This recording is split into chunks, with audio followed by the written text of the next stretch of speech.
أعوذ بالله من الشيطان الرجيم.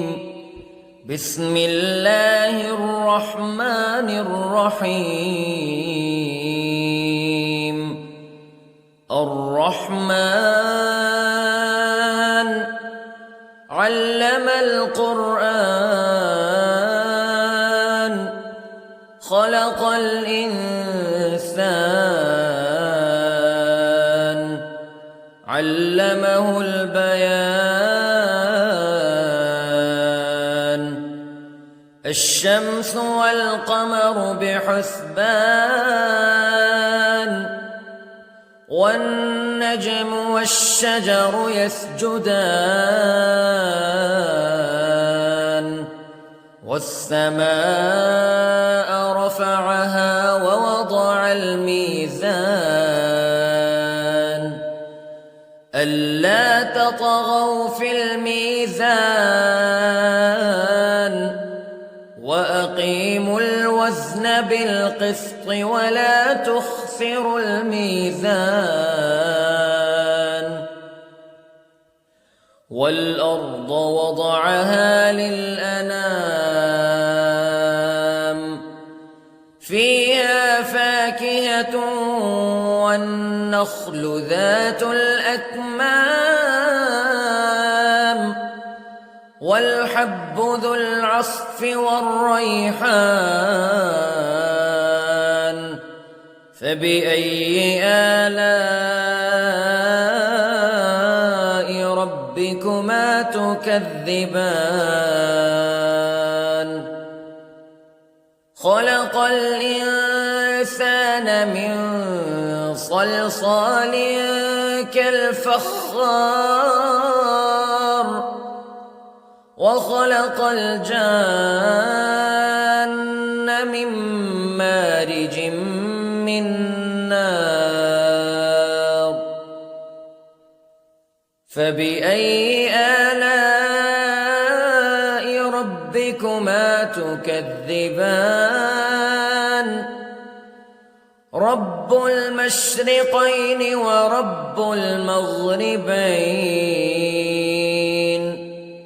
فبأي آلاء ربكما تكذبان.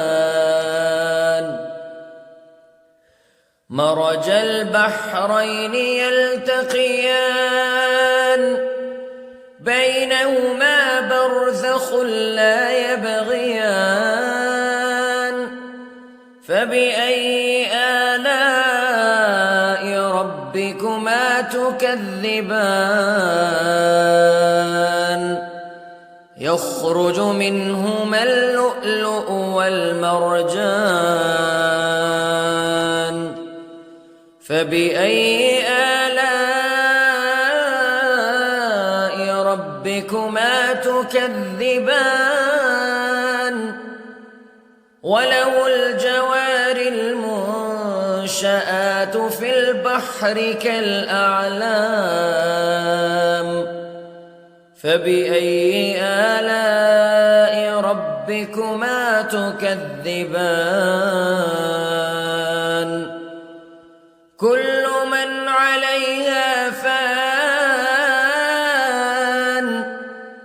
ويبقى وجه ربك ذو الجلال والإكرام فبأي آلاء ربكما تكذبان.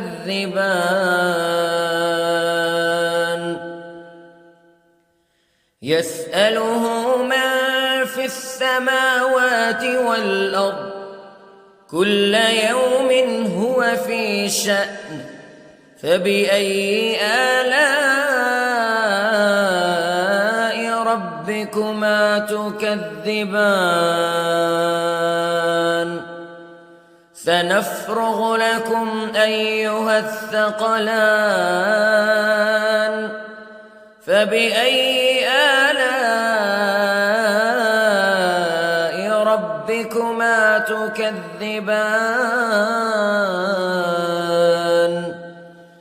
يا معشر الجن والإنس استطعتم أن تنفذوا من أقطار السماوات والأرض فانفذوا لا تنفذون إلا بسلطان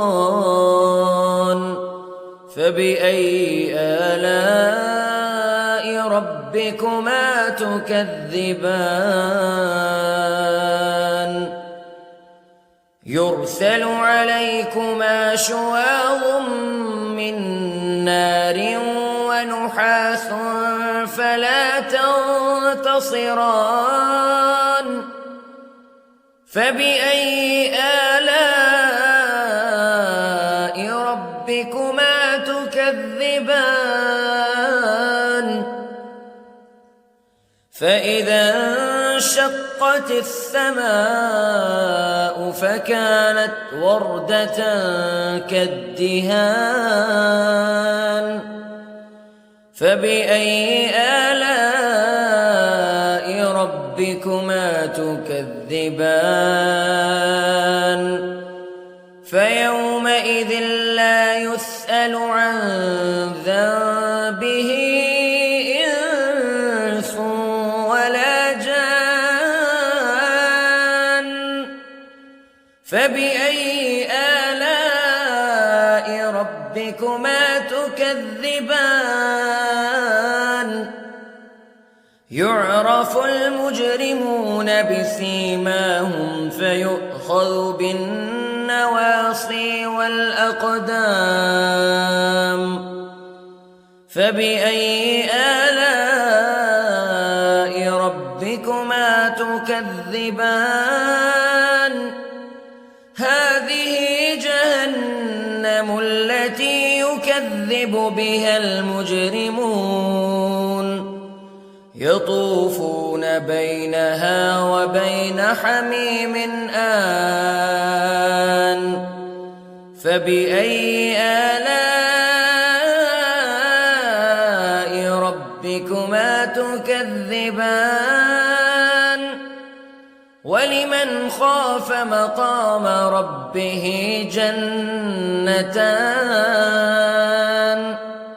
فبأي آلاء ربكما تكذبان ذواتا أفنان فبأي آلاء ربكما تكذبان فيهما عينان تجريان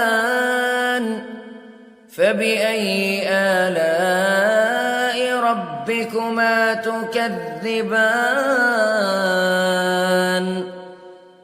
فيهما من كل فاكهة زوجان فبأي آلاء ربكما تكذبان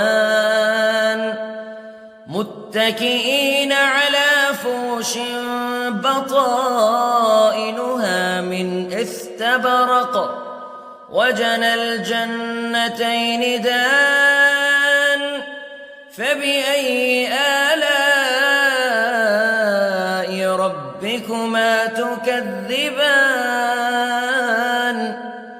فيهن قاصرات الطرف لم يطمثهن إنس قبلهم ولا جان فبأي آلاء ربكما تكذبان كأنهن الياقوت والمرجان فبأي آلاء ربكما تكذبان هل جزاء الإحسان إلا الإحسان فبأي آلاء ربكما تكذبان ومن دونهما جنتان فبأي آلاء ربكما تكذبان مدهامتان فبأي آلاء ربكما تكذبان فيهما عينان نضاختان فبأي آلاء ربكما تكذبان فيهما فاكهة ونخل ورمان فبأي آلاء ربكما تكذبان فيهن خيرات حسان فبأي آلاء ربكما تكذبان حور مقصورات في الخيام فبأي آلاء ربكما تكذبان لم يطمثهن إنس قبلهم ولا جان فبأي آلاء ربكما تكذبان متكئين على رفرف خضر وعبقري حسان فبأي آلاء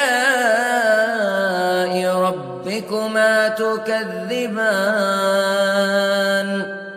تبارك اسم ربك ذي الجلال والإكرام